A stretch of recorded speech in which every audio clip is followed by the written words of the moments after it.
नमस्कार, हिमाचल दस्तक में एक बार फिर आपका स्वागत है। मैं हूं आपके साथ मस्तराम दलाल। हिमाचल प्रदेश विधानसभा के बजट सत्र को लेकर दो बड़ी अपडेट हैं और ये दो बड़ी अपडेट हैं कि पहली बात, हिमाचल प्रदेश विधानसभा में 3 दिन की छुट्टी पर सहमति बन गई है। इसके चलते कल गुरुवार को जब विधानसभा सत्र की कार्रवाई स्थगित कर दी जाएगी तो फिर सोमवार को शुरू होगी, यानी शुक्रवार के दिन होली की छुट्टी होगी, रविवार को साप्ताहिक अवकाश रहता है। लेकिन अब एक मसला था कि शनिवार को विधानसभा की अगर कार्रवाई चलेगी तो तमाम विधायकों को होली की छुट्टी के बाद शिमला वापस लौटना पड़ेगा, उसके बाद फिर संडे होगा, फिर वापस अपने चुनाव क्षेत्रों में जाना पड़ेगा। इस कारण ये सहमति बन गई है कि विधानसभा की कार्रवाई 3 दिन तक नहीं चलेगी, यानी हिमाचल प्रदेश विधानसभा में 3 दिन का अवकाश रहेगा, 3 दिन की छुट्टी रहेगी।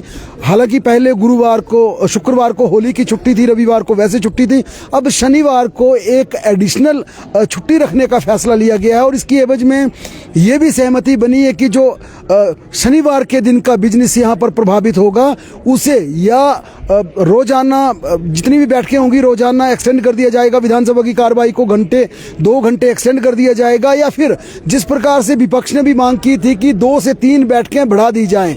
यानी अब सरकार के पास, विधानसभा प्रशासन के पास 2 विकल्प हैं, छुट्टियां तो 3 होंगी, ये सहमति बन गई है। आज इस पर आधिकारिक फैसला भी हो जाएगा और इसी के तहत आज ये स्पष्ट कर दिया जाएगा कि गुरुवार शाम विधानसभा की कार्रवाई जब स्थगित होगी तो दोबारा सोमवार को शुरू होगी। लेकिन क्या इस एवज में विधानसभा की बैठकें ज़्यादा की जाएंगी या रोजाना विधानसभा की कार्रवाई को एक्सटेंड किया जाएगा, 2 घंटे एक्सटेंड किया जाएगा, इस पर आज आधिकारिक फैसला होना। दूसरा, हिमाचल प्रदेश विधानसभा का बजट सोमवार को दोपहर 2 बजे प्रस्तुत करना था। इसे लेकर कई विधायकों ने यह पक्ष रखा था, अधिकारियों का भी मानना था कि अगर बजट 2 बजे की बजाय सुबह 11 बजे प्रस्तुत किया जाए तो ये के लिए बेहतर रहेगा, क्योंकि आमतौर पर जिस तरह आपने देखा कि विधानसभा या लोकसभा का किसी भी सदन में जब बजट प्रस्तुत किया जाता तो 2 घंटे के आसपास बजट स्पीच के लिए समय लगता है, उसके बाद प्रेस ब्रीफिंग होती है, करीब 1.5-2 घंटे उसमें वक्त लगता है और इस पूरे प्रोसेस में कम से कम 4 से 5 घंटे का वक्त लग जाता है। ऐसे में ये कई विधायकों ने एडमिनिस्ट्रेशन की तरफ से, मीडिया हाउसेस की तरफ से मुख्यमंत्री से आग्रह किया था कि अगर आप सोमवार को दोपहर 2 बजे बजट प्रस्तुत करते हैं तो फिर दिक्कत होगी, शाम को 6-7 बज जाएंगे और तमाम बजट की कवरेज के लिए रात के 10, 11, 12 भी बज सकते हैं।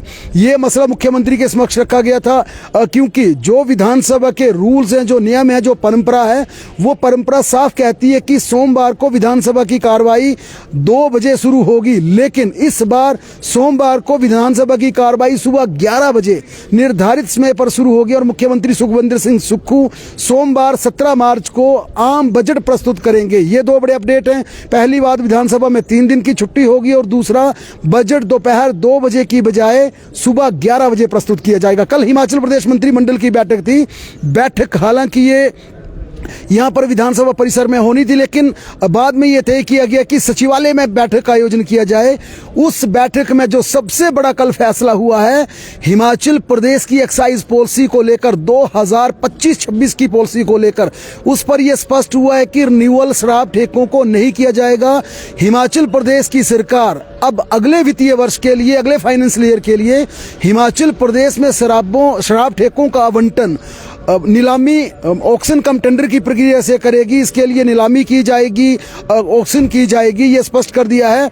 दूसरा बड़ा विषय था हिमाचल प्रदेश में बीपीएल के परिवारों के चयन को लेकर, क्योंकि सरकार पहले स्पष्ट कर चुकी है कि 1 अप्रैल से हिमाचल प्रदेश में बीपीएल परिवारों के चयन की प्रक्रिया, सर्वे की प्रक्रिया है, यानी जिसकी आमदन 3,000 रुपये मासिक है उस व्यक्ति को बीपीएल में शामिल नहीं किया जाएगा। और 3,000 का सीधा मतलब है जो व्यक्ति प्रतिदिन 100 रुपये की कमाई कर रहा है, उस व्यक्ति को 100 रुपये से ऊपर की कमाई कर रहा है, उसे बीपीएल में शामिल नहीं किया जाएगा। जाहिर तौर पर इन परिस्थितियों में 100 रुपया बिल्कुल एक मामूली रकम है, मामूली पैसा। इसके चलते कल कैबिनेट में ये चर्चा हुई, क्या बीपीएल के चयन के लिए इनकम का क्राइटेरिया 50,000 किया जाए या 70,000। सरकार 70,000 भी करना चाहती थी, क्योंकि आज के दौर में ये माना जाता है कि 5-6 हज़ार गरीब से गरीब या असहाय से असहाय व्यक्ति भी कमा लेता है।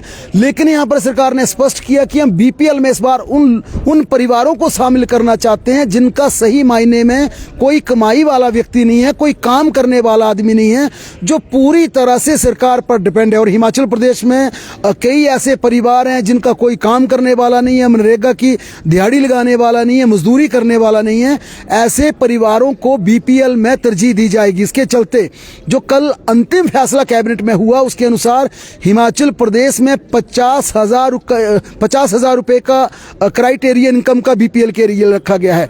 तीसरा, कल एक मुख्यमंत्री सुखविंदर सिंह सुक्खू बड़े समय से कह रहे थे कि हम हेल्थ डिपार्टमेंट के भी 2 अलग अलग कैडर कर देंगे। और ये कैडर का जिस प्रकार से राज्य सरकार आगे बढ़ रही है, चाहे वो पटवारी का स्टेट कैडर किया गया, पुलिस कर्मचारियों का स्टेट कैडर किया गया, मिनिस्ट्रियल स्टाफ का स्टेट कैडर किया गया, दूसरे तमाम विभागों में ये प्रक्रिया चल रही है। कल मंत्रिमंडल ने यह बड़ा फैसला लिया कि हेल्थ डिपार्टमेंट में अब मेडिकल हेल्थ एजुकेशन और दूसरा डायरेक्टर हेल्थ एजुकेशन, इन दोनों ही विभागों के अलग अलग कैडर कर दिए जाएंगे। और ये व्यवस्था राज्य सरकार ने कल जो कैबिनेट में मंजूरी मिली है पैरा मेडिकल स्टाफ के लिए की। हालांकि सरकार का ये बहुत अच्छा निर्णय है, क्योंकि आमतौर पर माना जाता है किसी को नर्स लगना है, किसी को रेडियोग्राफर लगना है, किसी को लैब टेक्नीशियन लगना है, तो दूर दराज के इलाकों में जाने के लिए कर्मचारी तैयार हो जाते हैं, मुझे भरमौर भेजिए, मुझे ठियोग भेजिए, या मुझे आप कुल्लू बंजार भेज दीजिए। लेकिन जब उनका 1-2 साल पूरे हो जाते हैं फिर वे आईजीएमसी शिमला ढूंढते हैं, टांडा मेडिकल कॉलेज ढूंढते हैं, वे कहते हैं कि हमें आप हमीरपुर मेडिकल कॉलेज में लगाएं। इस समस्या के चलते हुआ क्या, हिमाचल प्रदेश में तमाम भर्तियां सरकारें, पिछली सरकारें भी करती गई, लोगों को दूर दराज के क्षेत्रों में नौकरी मिल गई, लेकिन बाद में अपने शहरों में मेडिकल कॉलेजेस में अपनी एडजस्टमेंट करा ली। इसके चलते हिमाचल प्रदेश की डिस्पेंसरीज, हिमाचल प्रदेश के सामुदायिक स्वास्थ्य केंद्र, हिमाचल प्रदेश के प्राइमरी हेल्थ सेंटर खाली हो गए, ना डॉक्टर ना दूसरा स्टाफ। इसके चलते कल ये कैबिनेट में एक बड़ा महत्वपूर्ण फैसला लिया गया कि हिमाचल प्रदेश के हेल्थ डिपार्टमेंट में भी अलग अलग कैडर कर दिया जाए। आप जब आपकी ज्वाइनिंग है या जब उनसे ऑप्शन भी मांगे गए, आप ऑप्शन दीजिए, आप मेडिकल हेल्थ एजुकेशन में रहना चाहते हैं या आप डायरेक्टर हेल्थ सर्विसेज में आना चाहते हैं। यानी कि अगर आपको मेडिकल कॉलेज में नौकरी करनी है तो फिर सरकार आपका तबादला हिमाचल प्रदेश के तमाम मेडिकल कॉलेजेस में करेगी। आपको आईजीएमसी शिमला लेना है, आपको चंबा मेडिकल कॉलेज में भेजा जा सकता है, आपको नाहन मेडिकल कॉलेज में भेजा जा सकता है, आपको हमीरपुर के मेडिकल कॉलेज में भेजा जा सकता है, लेकिन फिर आपको ग्रामीण इलाके नहीं मिलेंगे। और जिन्होंने ऑप्शन दिया कि हम डायरेक्टर हेल्थ सर्विसेज में आएंगे, यानी कि हम सिविल अस्पताल में नौकरी करेंगे, क्षेत्रीय अस्पताल में नौकरी करेंगे, प्राइमरी हेल्थ सेंटर में नौकरी करेंगे, उन तमाम कर्मचारियों को मेडिकल कॉलेज में पोस्टिंग नहीं मिलेगी। ये सरकार ने कल बड़ा फैसला लिया है।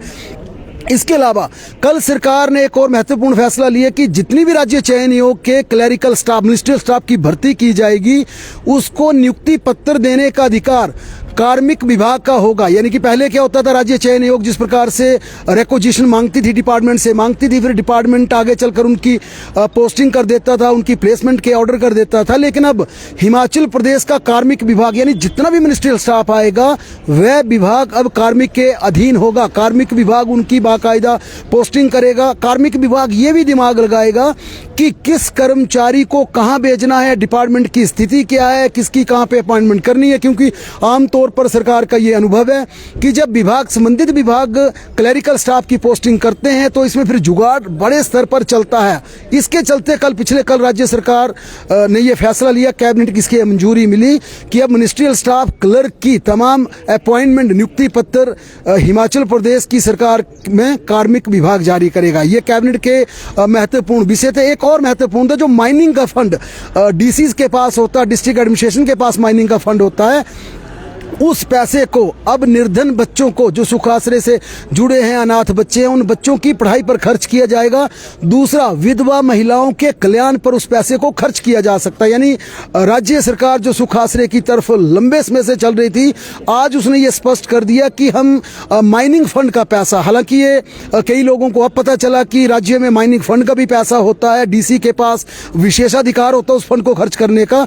कल मंत्रिमंडल ने कहा कि अब हिमाचल प्रदेश की उन एकल नारियों पर, उनके वेलफेयर पर ये पैसा खर्च कीजिए, आप विधवाओं के कल्याण पर ये राशि खर्च कीजिए, आप ऐसे अनाथ बच्चों पर, ऐसे असहाय बच्चों पर, ऐसे निर्धन बच्चों पर, उनकी पढ़ाई पर इस पैसे को खर्च कीजिए जो हमें माइनिंग फंड के रूप में प्राप्त हो रहा है और जिसका कस्टोडियन डिस्ट्रिक्ट एडमिनिस्ट्रेशन है। ये कल कैबिनेट में बड़े स्तर पर फैसले हुए, हालांकि कुछ संस्थान अपग्रेड भी हुए हैं। कल स्कूलों की मर्जिंग का डिस्कशन भी होना था, लेकिन चूंकि कल विधानसभा की कार्रवाई शाम के समय 6:15 बजे तक चली, इसके चलते कल लंबा समय नहीं था। मंत्रिमंडल की बैठक भी करीब 8:30-9 बजे तक चली है। मंत्रिमंडल के पास समय नहीं था उसकी भी डिस्कशन की जाए, क्योंकि कल बजट भी पारित किया गया। जो मुख्यमंत्री सुखविंदर सिंह सुक्खू ने बजट प्रस्तुत करना सोमवार को, उस बजट को भी कैबिनेट का कल ठप्पा लगवाया गया, कैबिनेट की मोहर लगवाई गई है। तमाम बड़े विषय थे। एक्साइज पॉलिसी पे काफी लंबा मंथन हुआ। हिमाचल प्रदेश में चुनाव होने हैं, चुनावों को लेकर सरकार ने पहले स्पष्ट कर दिया है कि बीपीएल और कंस्ट्रक्शन, ये दो बड़े इशू पंचायतों में इस बार आए हैं। आमतौर पर माना जाता है कि बीपीएल परिवारों के चयन और हिमाचल प्रदेश की ग्रामीण पंचायतों में कहां काम शुरू होगा, किस काम को डिले कर दिया जाए, ये सब कुछ प्रधान पर निर्भर रहता था। और प्रधान हमेशा वोट की राजनीति के लिए अपने स्तर पर अपने फायदे को देखते हुए बीपीएल के चयन को तरजीह देता था, या प्रधान ये देखता था कि कौन मुझे अगले चुनावों में वोट देगा, कौन मुझे जिताएगा, कौन मेरे को हराने के लिए मुझे ताकत लगाएगा। इस आधार पर उन गांवों के, उन गलियों के, उन मोहल्लों के काम होते थे। इस कारण सरकार ने यह भी फैसला लिया है कि अब हिमाचल प्रदेश में निर्माण कार्य की मंजूरी मिलने के बाद, चाहे जो भी विकास कार्य हो, अगर पंचायत प्रधान 2 महीने तक वो काम नहीं करेगा, फिर उस काम को अवार्ड करने की शक्तियां सीधी बीडीओ के पास चली जाएंगी। यानी पंचायत प्रधान का अब एक छत्र राज पंचायत पर नहीं चलेगा और पंचायत प्रधान की मनमानी भी नहीं चलेगी। अगर पंचायत प्रधान बिना कारण के, बिना कोई कारण दिए अगर काम को रोके रखता है, उसके पीछे कोई गलत भावना है। हालांकि सरकार ने यह भी स्पष्ट किया कि कोई अगर लिटिगेशन के मामले हैं, कोई जमीनी विवाद है, फिर प्रधान उसका कारण बता सकता है, वीडियो से परमिशन ले सकता है। लेकिन बिना वजह अगर पंचायत प्रधान ने 2 महीने तक काम शुरू नहीं किया, फिर उस काम को शुरू करने की पावर सीधी वीडियो के पास चली जाएगी। ये 2 बड़े पंचायतों पर सरकार ने फैसले लिए ताकि अगला हिमाचल प्रदेश में जो पंचायती राज का चुनाव हो, उसमें प्रधान अपनी योग्यता पर चुनकर आए, ना कि वोट की राजनीति करके दोबारा पंचायतों में निर्वाचित होकर प्रधान बने। ये कल कैबिनेट का महत्वपूर्ण मुद्दा था। इसके अलावा आज विधानसभा सत्र में मुख्यमंत्री सुखविंदर सिंह सुक्खू पूरा दिन मौजूद नहीं रहेंगे, क्योंकि मुख्यमंत्री सुखविंदर सिंह सुक्खू हमीरपुर का रुख करेंगे। सुजानपुर में अंतर्राष्ट्रीय होली फेस्टिवल का आगाज होगा और इस समारोह की अध्यक्षता मुख्यमंत्री सुखविंदर सिंह सुक्खू करेंगे। आज हमीरपुर डिग्री कॉलेज में एक बड़ा कार्यक्रम रखा गया, दूसरे कई कार्यक्रम हमीरपुर जिला में रखे गए हैं। मुख्यमंत्री सीधे सदन में आने की बजाय सीधा रुख करेंगे हमीरपुर का, हमीरपुर पहुंचेंगे, पूरा दिन हमीरपुर रहेंगे। शाम के समय सुजानपुर होली महोत्सव का शुभारंभ करेंगे और कल सुबह 9 बजे मुख्यमंत्री हमीरपुर से वापस आएंगे।